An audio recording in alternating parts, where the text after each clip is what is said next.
और अब हम जिस खबर का विश्लेषण करेंगे वो आपके पूरे परिवार की सेहत से जुड़ी हुई खबर है। आपको जानकर हैरानी होगी कि आपके भोजन की थाली में से जरूरी पोषक तत्व गायब होते जा रहे हैं। यानी आप जो खाना खा रहे हैं उससे आपका पेट तो भर सकता है लेकिन पोषण नहीं हो सकता।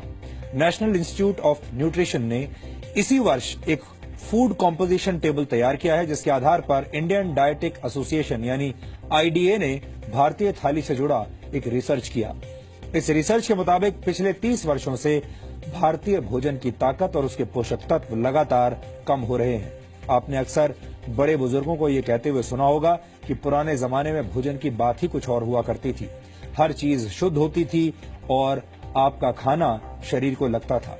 बड़े बुजुर्गों की ये बात अब सच साबित हो रही है। आईडीए का रिसर्च इस बात को भी साबित करता है कि 30 वर्ष पहले खाने में शुद्धता की गारंटी आज के मुकाबले कहीं ज्यादा थी।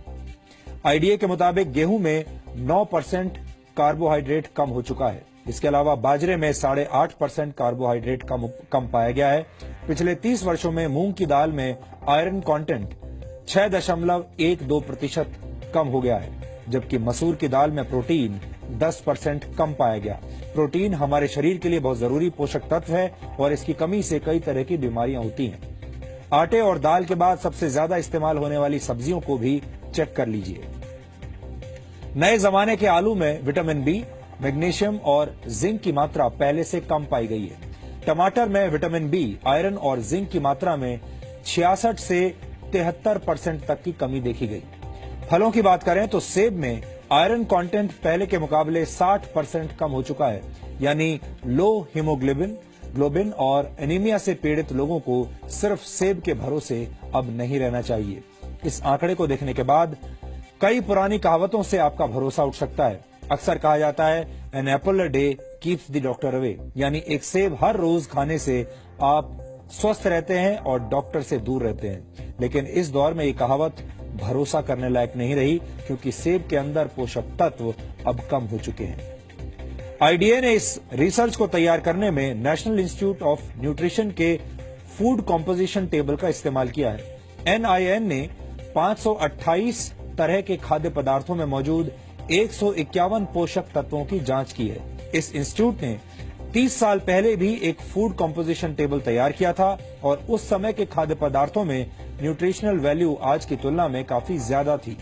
एक्सपर्ट्स के मुताबिक खेतों में पैदावार बढ़ाने और फसल को बीमारियों से बचाने के लिए पेस्टिसाइड्स और खाद का ज्यादा इस्तेमाल किया जाता है और केमिकल के ज्यादा इस्तेमाल से भारत की मिट्टी में पोषक तत्व लगातार कम हो रहे हैं, जिसकी वजह से खेतों में उगने वाले अनाज, सब्जियों और फलों के पोषक तत्वों में भी गिरावट आ रही है।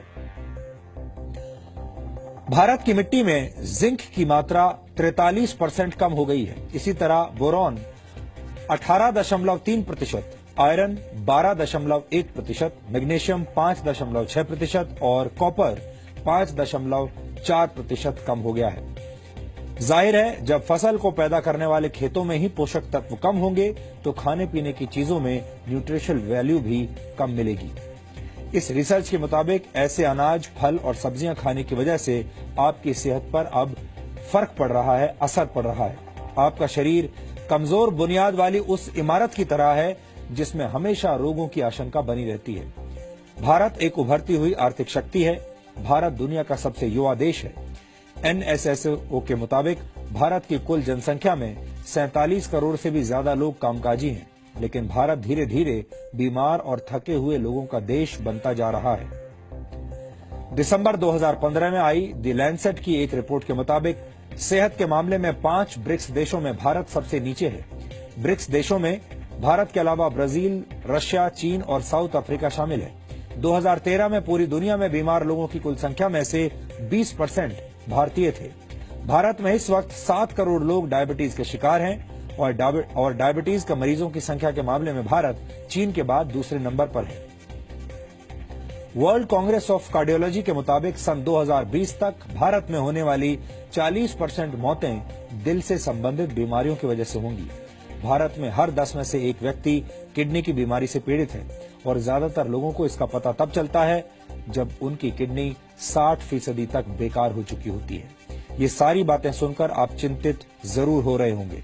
आप सोच रहे होंगे कि एक तरफ भारत के लोग बीमार हो रहे हैं और दूसरी तरफ हमारे भोजन के अंदर मौजूद पोषक तत्व भी कम हो रहे हैं। ये एक तरह से दोहरी मार है। लेकिन इस